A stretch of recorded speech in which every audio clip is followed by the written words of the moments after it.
آج ایک اہم کتاب خدا، انسان اور اخلاق پر ہم گفتگو کریں گے۔ ہمارے ساتھ اس کتاب کے مصنف جناب صلاح الدین شبیر صاحب موجود ہیں، جو کہ جماعت اسلامی کے سیکریٹری اور کئی کتابوں کے مصنف ہیں۔ یہ کتاب کل 4 ابواب پر مشتمل ہے، جس کا پہلا باب خدا، حقیقت اور تصور، دوسرا باب انسان، بندگی اور خلافت، تیسرا باب اس کا اخلاق، اصول، محرک اور مقصد، چوتھا باب فلسفہ اخلاق، قدیم و جدید افکار و تصورات۔ ان 4 مضامین کے حوالے سے یہ کتاب فلسفہ اخلاق کو کور کرتی ہے۔ آج ہمارے مہمان محترم صلاح الدین شبیر صاحب کا میں اس اہم پروگرام میں خیر مقدم کرتا ہوں۔ السلام علیکم۔ وعلیکم السلام۔ میں جاننا چاہوں گا سب سے پہلے کہ اس کتاب کا نام خدا، انسان اور اخلاق ہے۔ وضاحت فرمائیے کہ ان تینوں تصورات کے درمیان کیا تعلق ہے؟ جیسا کہ کتاب کے عنوان سے ظاہر ہے کہ خدا، انسان اور اخلاق، یہ تینوں ایک دوسرے کے ساتھ اگر مربوط رکھ کے گفتگو نہ کی جائے تو ان کی معنویت سمجھ میں نہیں آتی ہے۔ مرکز کیا ہے؟ مرکز ہے خدا، جس نے انسان کو پیدا کیا۔ انسان کا سب سے نمایاں پہلو کیا ہے؟ یعنی اس کا ایک جسمانی وجود ہے، اور اس کا دوسرا پہلو یہ ہے کہ وہ ایک اخلاقی وجود رکھتا ہے۔ جب انسان کی اس اخلاقی وجود کو سمجھنے کی آپ کوشش کریں گے تو آپ کے لیے ضروری ہوگا کہ آپ خدا کے وجود کو سمجھنے کی کوشش کریں۔ خدا کے وجود کو سمجھے بغیر آپ انسان کے اخلاقی وجود کو سمجھ نہیں سکتے۔ اسی وجہ سے کتاب کے شروع میں نے یہ وضاحت کی ہے کہ خدا کے ساتھ بھی اس کائنات کے اور انسان کی تشریح کی کوشش کی گئی ہے، اور خدا کا انکار کر کے بھی اس کائنات کی اور انسان کو سمجھنے کی کوشش کی گئی ہے۔ تو اس کتاب میں گفتگو کے دونوں پہلو سامنے رکھے گئے ہیں۔ جن لوگوں نے خدا کے بغیر انسان اور کائنات کو سمجھنے کی کوشش کی ہے، اس کو ہی پیش کیا گیا ہے، اور جن لوگوں نے کائنات اور انسان کو خدا کے ساتھ سمجھنے کی کوشش کی ہے، اس کو ہی پیش کیا گیا ہے۔ اور جب ہم ایکسپلین کرتے ہیں کسی فینومینا کو، سائنس کا یہ بنیادی اصول ہے۔ سائنس کیا ہے؟ سائنس کوئی حتمی چیز نہیں ہے، بلکہ وہ ایکسپلین کرنے کی کوشش کرتی ہے فینومینا کو۔ تو جو ایکسپلانیشن تمام فینومینا کی معقول توجیہ کر دے تو اس وقت ہم یہ سمجھتے ہیں کہ ہاں یہ سائنسی طور پر درست نظریہ ہے۔ تو ہم نے اس بحث کو بنیادی بحث کی حیثیت سے اٹھایا ہے۔ تو اس پہلو سے خدا، انسان اور اخلاق، یہ تینوں ایک دوسرے کے ساتھ مربوط ہیں۔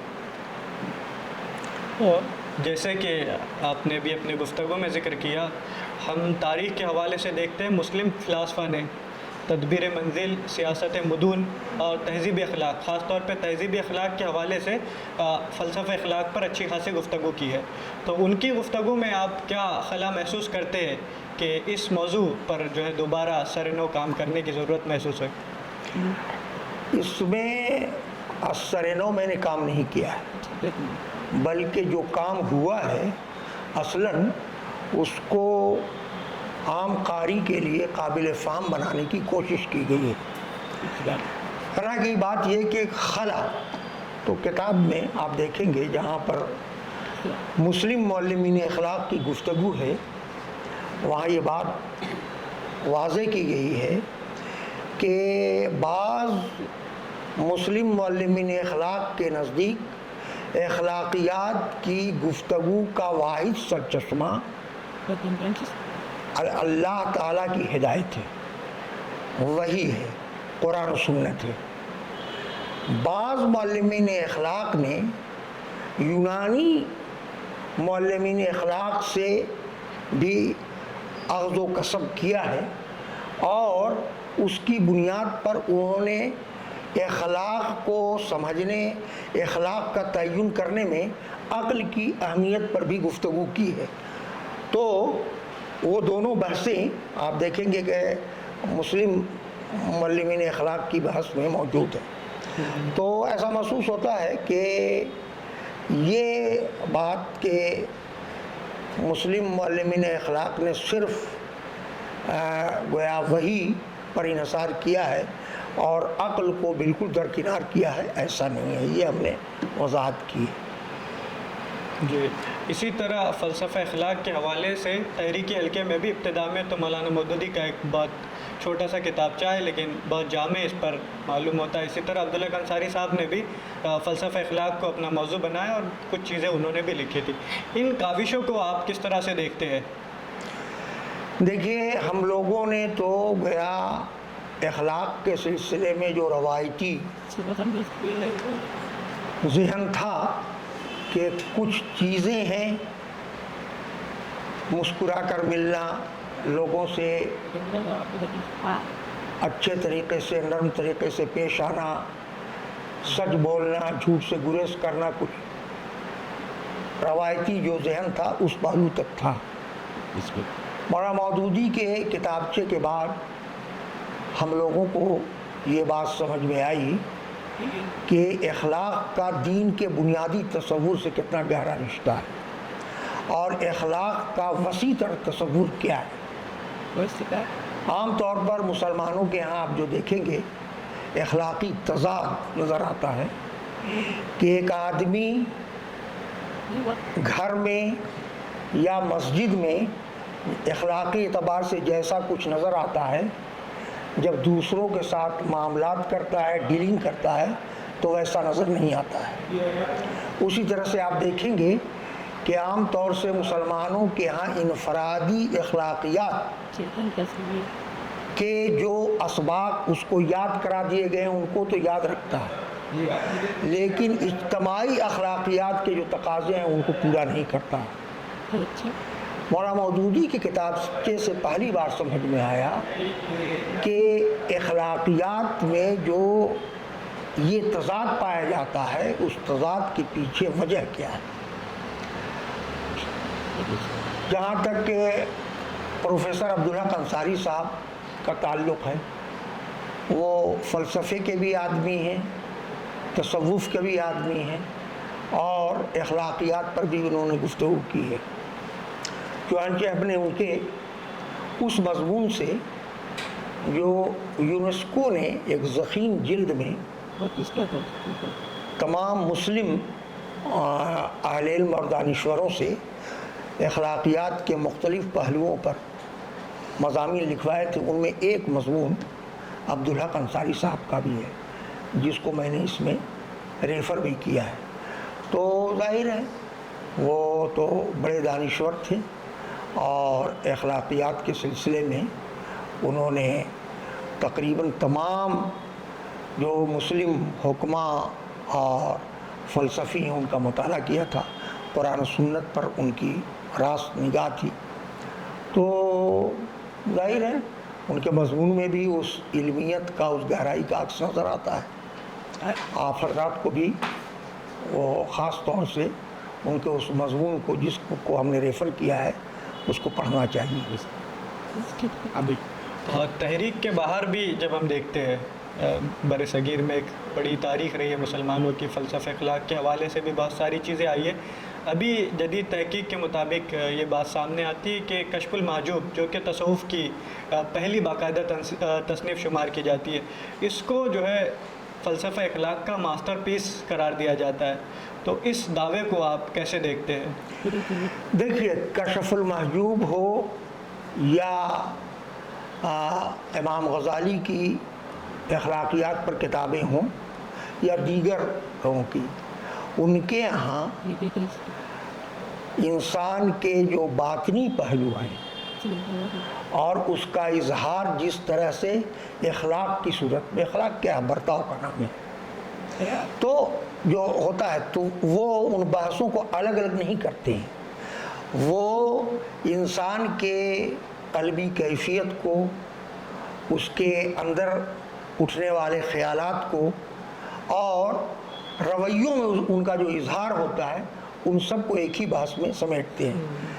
کشف المحجوب کو اس اعتبار سے گویا ایک استناد کا درجہ حاصل ہے کہ تصوف کی عام کتابوں میں جس طرح بہت ساری باتیں جو قرآن و سنت سے ہٹی ہوئی ہیں اور محض اس شخص کے اپنے واردات کا نتیجہ ہیں، کشف المحجوب میں مصنف نے کوشش کی ہے کہ قرآن اور سنت سے اخذ کر کے جو چیزیں سامنے آتی ہیں اس کو انہوں نے روحانی زبان میں، تصوف کی زبان میں پیش کیا ہے۔ اس لحاظ سے کشف المحجوب، حالانکہ اس کے باوجود بھی آپ دیکھیں کہ کشف المحجوب کو جب میاں طفیل محمد صاحب نے مرتب کیا تو پوری کتاب کو نہیں پیش کیا، اس کے اس حصے کو جس کو سمجھتے ہیں کہ قرآن و سنت کے اعتبار سے اس پر کلام ہو سکتا ہے، اس کو الگ کیا۔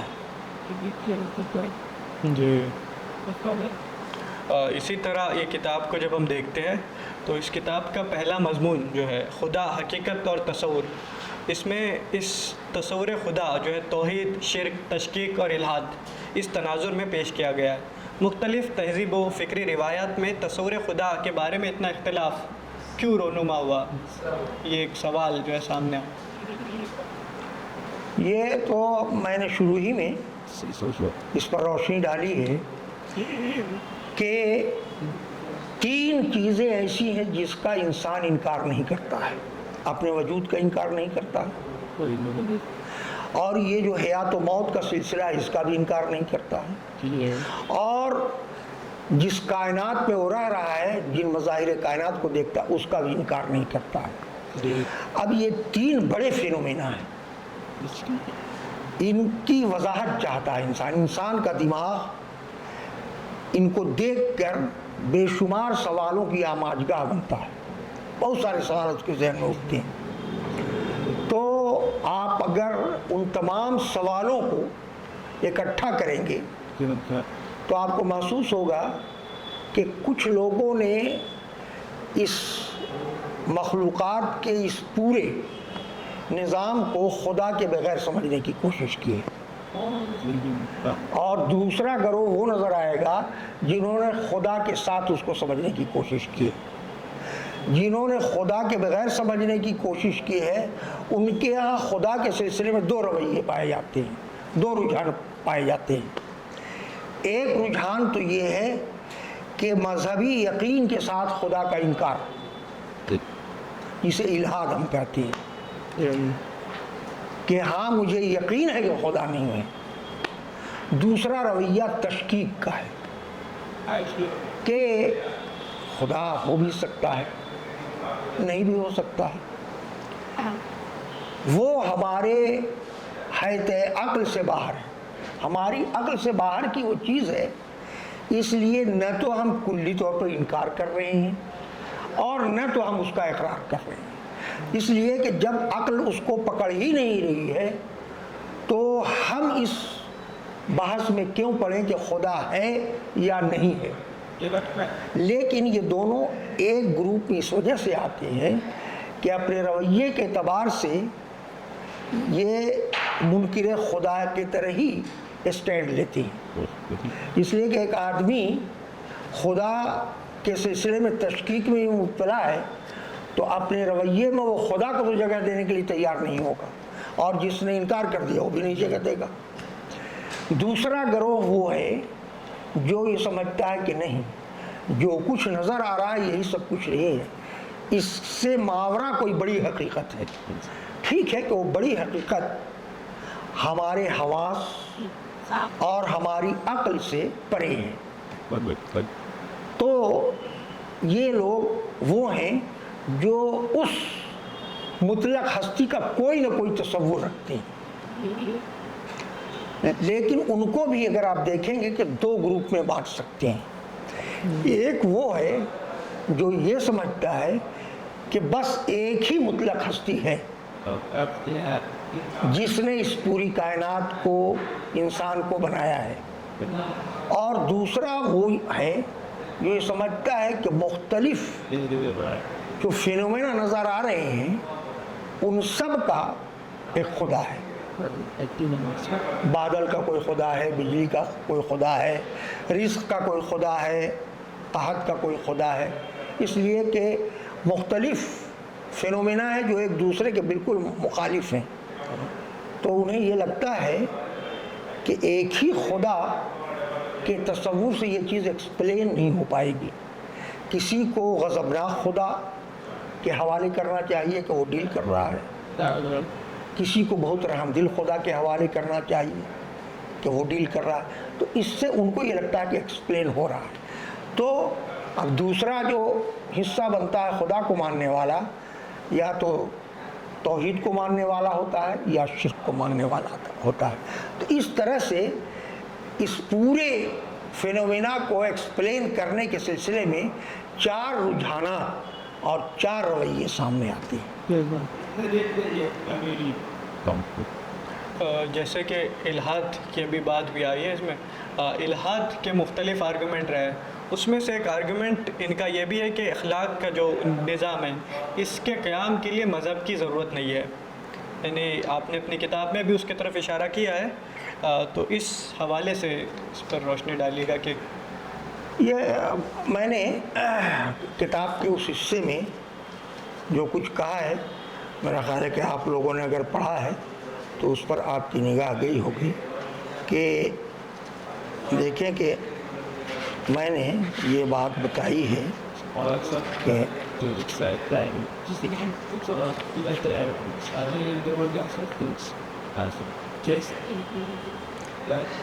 جیسا کہ میں نے پہلے کہا تھا کہ اصل میں جو لوگ خدا کو نہیں مانتے ہیں تو ان کا اخلاقی رویہ ایکسپلین نہیں ہو پاتا ہے. اس کے لیے میں نے جملہ استعمال کیا تھا، وہ آپ دیکھیں. میں نے یہ کہا تھا کہ سائنسی نقطۂ نظر صفحہ 27 پر دیکھیں آپ، آخری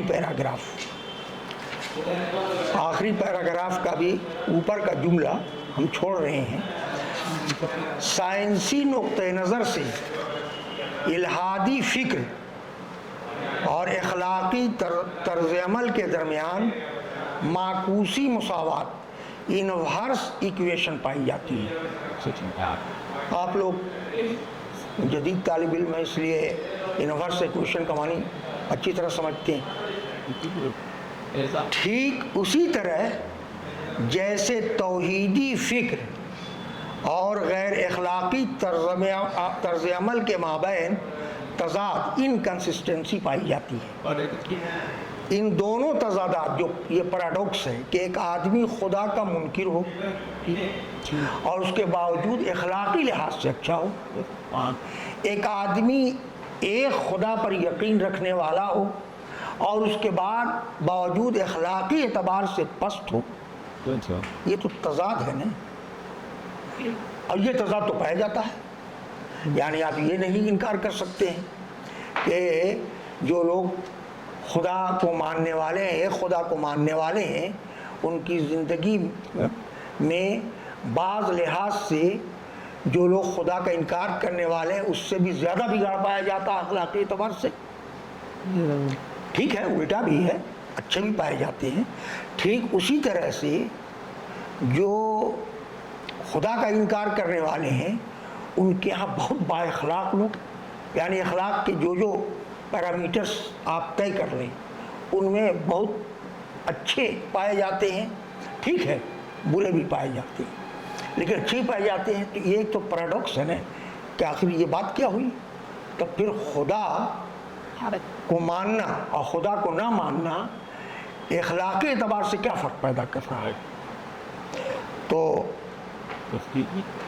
میں نے یہ لکھا تھا کہ ان دونوں تضادات، پیراڈاکسز کی توجیہ اس کے بغیر ممکن ہی نہیں کہ انسان اپنی اخلاقی حیثیت وہ اخلاقی وجود رکھتا ہے۔ آزادی ارادہ، اس کے پاس ارادے کی آزادی بھی ہے، اور جبلی خواہشات، اس کی کچھ خواہشات ہیں جو اس کی عقل پر حاوی ہوتی رہتی ہیں، کی بنا پر اس حقیقت کو تسلیم کرے کہ خدائے علیم و خبیر کے سامنے وہ جواب دہ ہے۔ انسانی زندگی اور اس کائنات کی معقول توجیہ اس فریم ورک میں ہی ممکن ہے۔ مزید برآں یہ محض ایک خشک علمی مسئلہ نہیں ہے جس کے بارے میں کوئی بھی رائے قائم کرنے سے انسان کی دنیاوی زندگی اور اخروی انجام پر کوئی فرق نہ پڑتا ہو۔ میں نے کس نقطے کی طرف اشارہ کیا؟ اس نقطے کی طرف اشارہ کیا کہ صرف خدا کو ماننا اور خدا کا انکار کرنے سے فرق نہیں پڑ رہا ہے، فرق پڑ رہا ہے کہ ایک شخص خدا کے سامنے اپنے اخلاقی عمل کے لیے جواب دہ ہے کہ نہیں۔ تو جب آپ آخرت کے اس تصور کو جہاں اخلاقی ترازو ہوگی وہاں سامنے رکھیں گے تب سمجھ میں آئے گا کہ یہ اب توجیہ ممکن ہے کہ ایک آدمی اگر خدا کا انکار کر رہا ہے تو جس طرح سے اس کو اس کا سامنا کرنا پڑے گا، ٹھیک اسی طرح جو شخص خدا کو مان رہا ہے اور اخلاقی لحاظ سے اس سے بالکل برعکس رویے کا اظہار کر رہا ہے تو اس کو بھی جواب دہی کا سامنا کرنا پڑے گا۔ یہ دونوں آخرت اور خدا کا تصور مل کر تشکیل کرتے ہیں اس توجیہ کی جو معقول ہے۔ آپ نے جیسے کہ ابھی جواب پہ دیا ہے اور اس کی طرف اشارہ بھی کیا ہے، ایک چیز یہ کہ انسان کی حیثیت اس سے سمجھ میں آتی کہ اس کو جاننا ضروری ہے تاکہ پھر فلسفہ اخلاق کا اور جو سوالات ابھرتے ان کو ہم ایڈریس کر سکیں۔ انسان کی ماہیت وغیرہ پر آپ نے بھی ذکر کیا ہے۔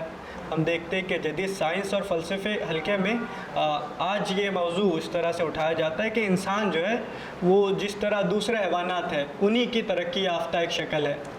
تو اس دعوے کا فلسفہ اخلاق پر کیا اثر پڑتا ہے؟ یہ وہ انسان کی جو حیثیت آپ نے بیان کرنے کی کوشش کی ہے، بندگی اور خلافت، اس کو کس طرح سے متاثر کرتا ہے؟ ہاں دیکھیے، جو اسلامی نقطہ نظر ہے وہ انسان کی دو حیثیت کو متعین کرتا ہے۔ ایک حیثیت تو یہ متعین کرتا ہے کہ انسان اللہ کا بندہ ہے، تو اللہ کا بندہ ہے تو اس کو اللہ کا حکم ماننا چاہیے، ٹھیک ہے۔ اگر صرف یہی حیثیت ہوتی تو پھر انسان کا اس دنیا میں کوئی رول نہیں ہوتا، بس وہ اللہ کا حکم مانے۔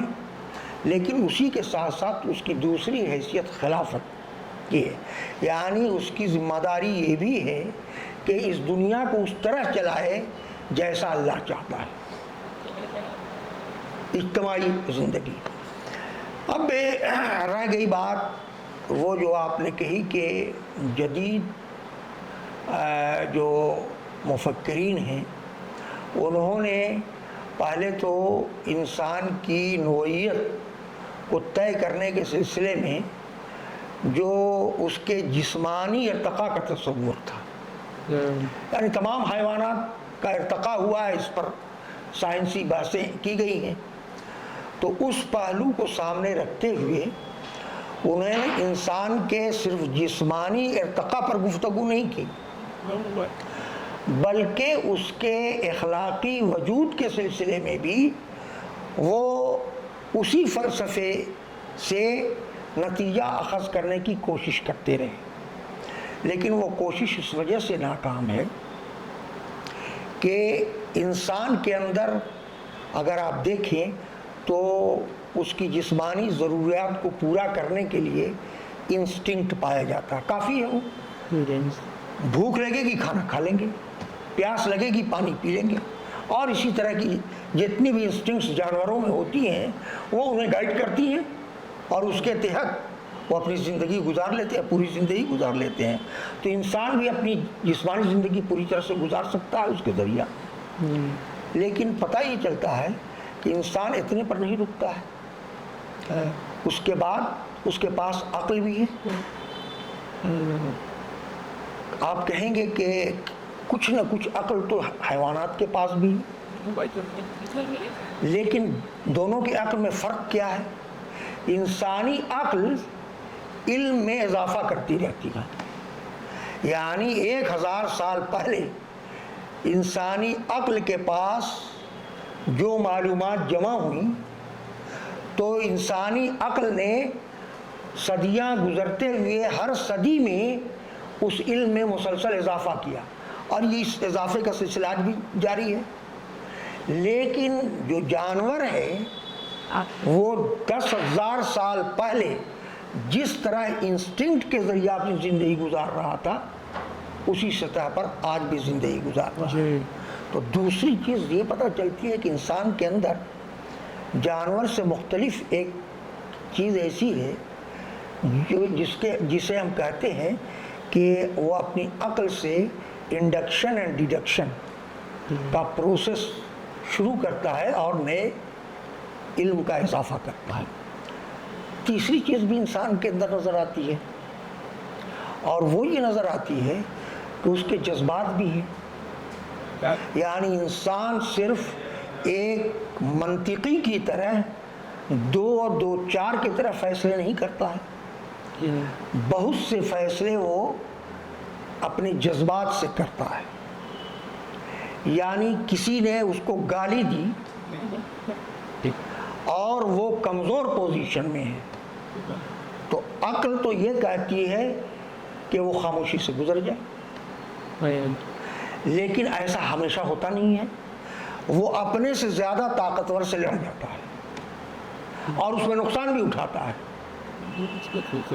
عقل تو یہ کہتی تھی کہ اس کو یہ نہیں کرنا چاہیے تھا، لیکن اس کے جذبات بھی ہوتے ہیں۔ اسی طرح سے ایک شخص جب کوئی غلط کام کر رہا ہوتا ہے تو اس کی عقل یہ کہتی ہے کہ اس غلط کام سے نقصان ہوگا، لیکن اس کے جذبات اس کی عقل پر غالب آتے ہیں، اور اس وقت وہ عقل نے جو چیز غلط کہی تھی اس کے برخلاف وہ عمل کرتا ہے۔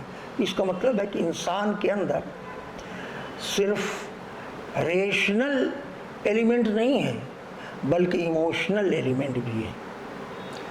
اب یہ 3 چیز ہو گئی، ایک اور چیز نظر آتی ہے انسان کے اندر، وہ ہے انسان کے اندر ارادہ۔ میں کہتا ہوں کہ یہ صحیح ہے، لیکن میں ارادہ کروں گا کہ نہیں کروں گا اس کام کو۔ میں یقین رکھتا ہوں کہ یہ غلط ہے، لیکن میں ارادہ کرتا ہوں کہ میں اس غلط کام کو کروں گا۔ یہ جو ارادہ ہے یہ انسانی اخلاق کی وہی بنیاد ہے۔ اسی وجہ سے میں نے بحث میں ایک جگہ بتایا بھی ہے کہ وہی عمل اخلاقی کہلائے گا، یعنی اخلاقی سے مراد اچھا نہیں صرف، یعنی اچھا یا برا کہلائے گا، اخلاقی کہلائے گا جس میں ارادہ بھی شامل ہو۔ اس کو ایک مثال سے سمجھیے، آپ روڈ پر جا رہے ہیں، ایک شخص موٹر سائیکل سے گزرتا ہے، آپ کو نقصان پہنچائے،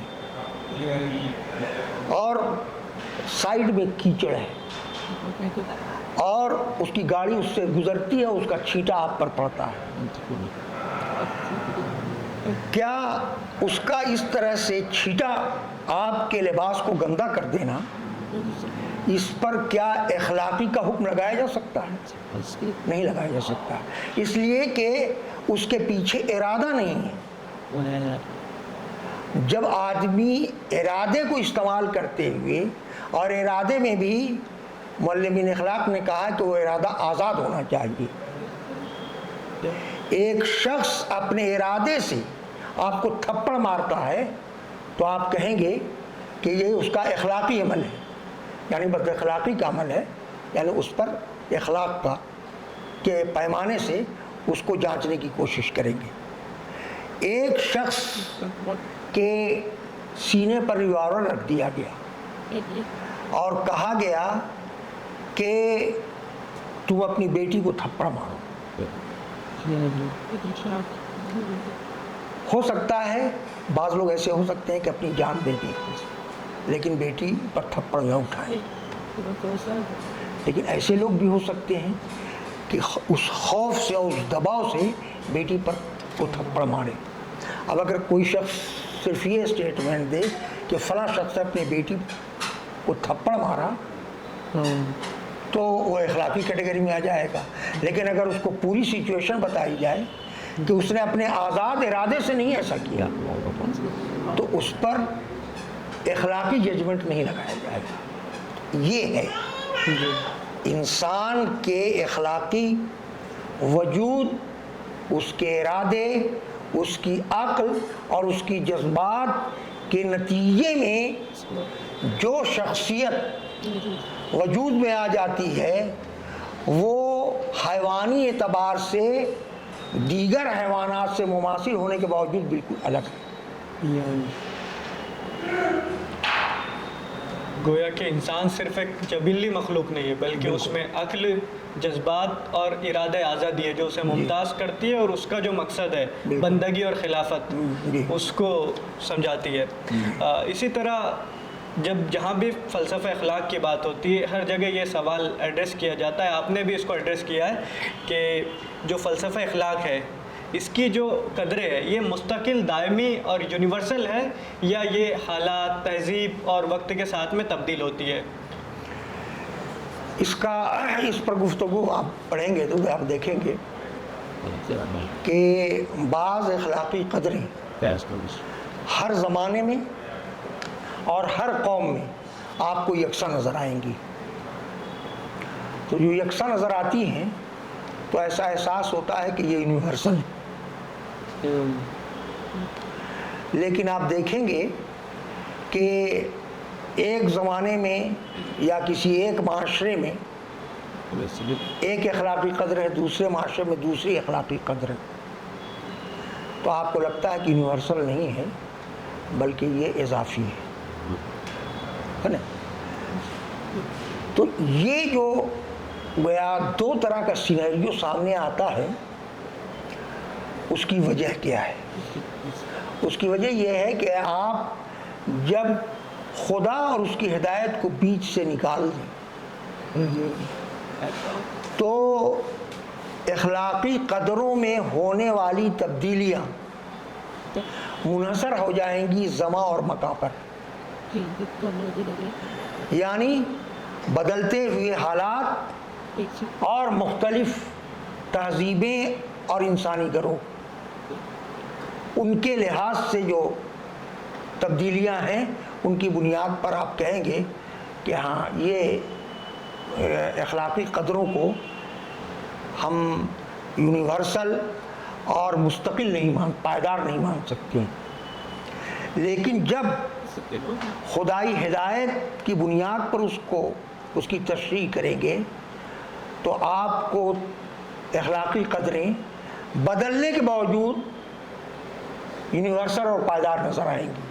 اس کی وجہ کیا ہے؟ اس کی وجہ یہ ہے کہ ہدایت الہی کا مطلب کیا ہے کہ انسان کی ضروریات کے لحاظ سے اس کے سامنے کچھ اصول اور کچھ قدروں کو پیش کرنا. تو اگر کسی زمانے میں